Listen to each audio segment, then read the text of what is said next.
It's an approach known as integral philosophy or integral theory, pioneered by a guy who did most of his formal graduate work at the University of Nebraska-Lincoln while he washed dishes at the Red Rooster restaurant. His name is Ken Wilber, and his only formal degree is in biochemistry. He is well versed in theories of evolution and the hard science of biology, but at the same time, he meditated and studied the mind in search of a unified field theory of consciousness. Wilbur wrote his first book in 1977 at the age of 23, and he has made a variety of discoveries over the years that have been applied to business, art, education, management, and politics. The integral approach is very simple. It starts with these ideas here. In order to get the most complete map of reality, consider the possibility that everyone is right and that any view held tightly is true, but only partially, and the human mind is incapable of 100% error, which can also be put that nobody is smart enough to be 100% wrong. So let's get right to the meat of it. Imagine you just had an encounter of some kind and reported it to MUFON. Here are the criteria, if you can make them out, for the MUFON Case Management System, or CMS, that records evidence collected from field investigators on UFO sightings. It is available online. Forgive me if I butcher the names, but I'll call it the Ballister Guasp Evaluator. First, we see a quality index that documents essentially the time and the extent to which data was gathered from a reporter and the sources of information. The more sources and the more time spent on the case increases the quality.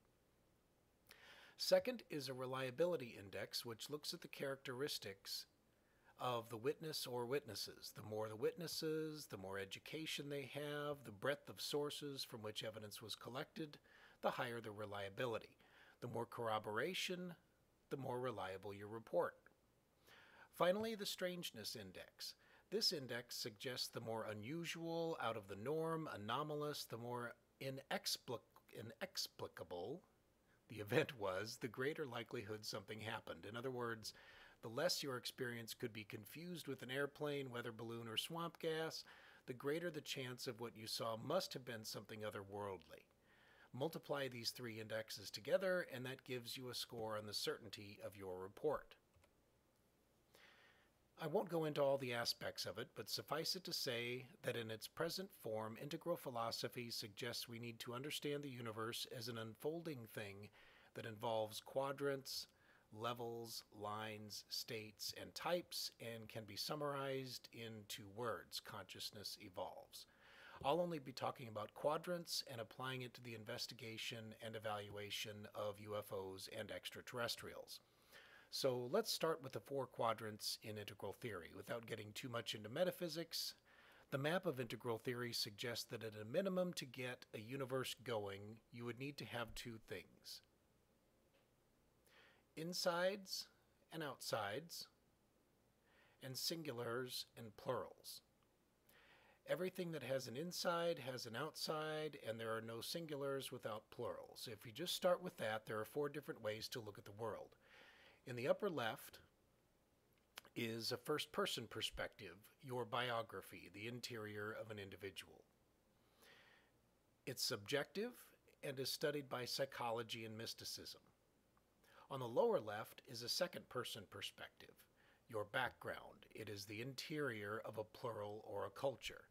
It is the view from inside a group and is the perspective held in cultural studies. For example, the insider's view of being a soldier is different from the perspective that a general would have.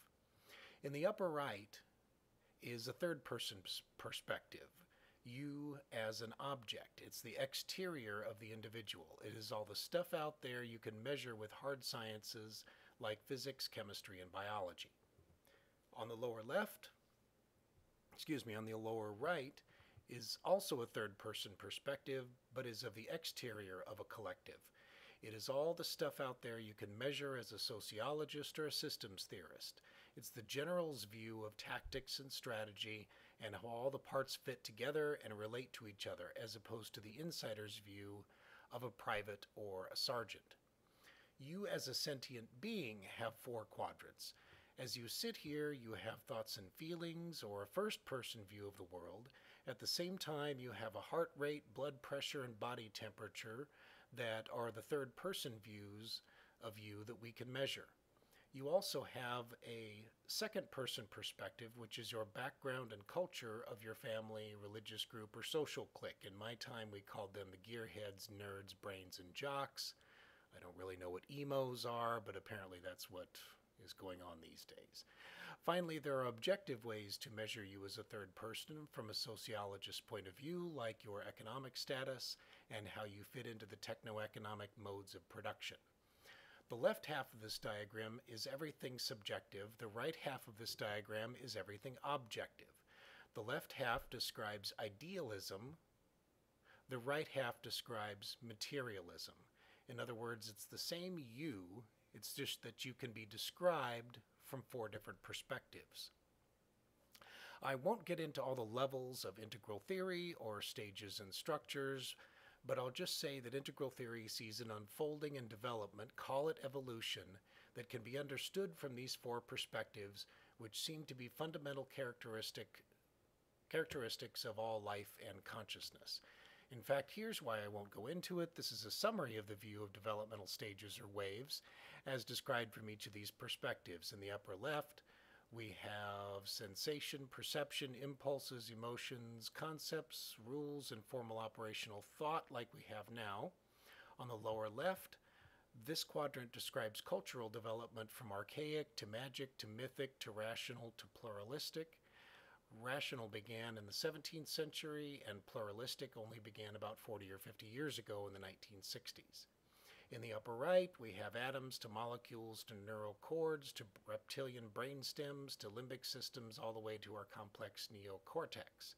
In the lower right, we have galaxies to planets to societies to tribes to villages, empires to nation states, alongside which we have human societies from foraging to horticultural to agrarian and then industrial and informational. To end this brief tour, we have the upper left is psychology, lower left is culture, upper right is physics, chemistry and biology, and lower right begins with cosmology all the way down to social ecosystems and stuff, sociology and anthropology study. In other words, it's I, we, it, and its perspectives. Now, are any of these approaches wrong?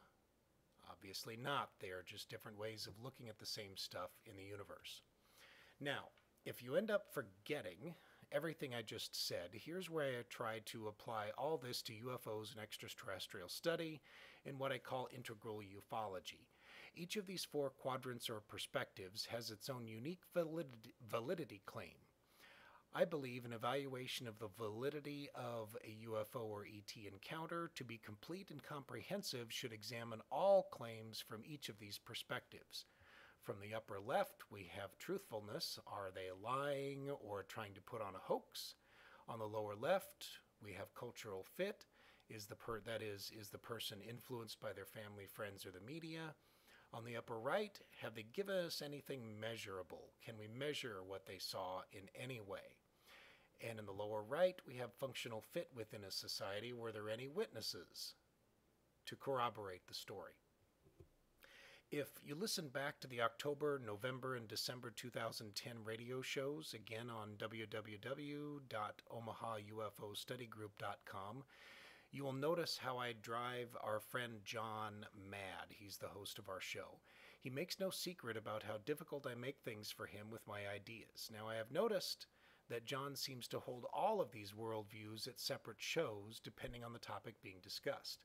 At one point, he'll argue a materialistic view of the universe, stating there's no direction or purpose to life other than survival. This is the upper right. In another show, he will make claims that reality is socially constructed. This is a combination of lower left and lower right, I'm not sure which. Then he will tend to dismiss anything related to the word subjectivity, stating that any sort of aliens and UFOs are limited because they cannot be tested or measured. And this is an anti-upper left argument from the point of view of the upper right. In other words, sorry, John, I've seen a food fight of sorts going on in your mind all the time, and for very good reason. I see John as seeing all these perspectives, but he, like most of us, are convinced that only one of them has to win out over the other.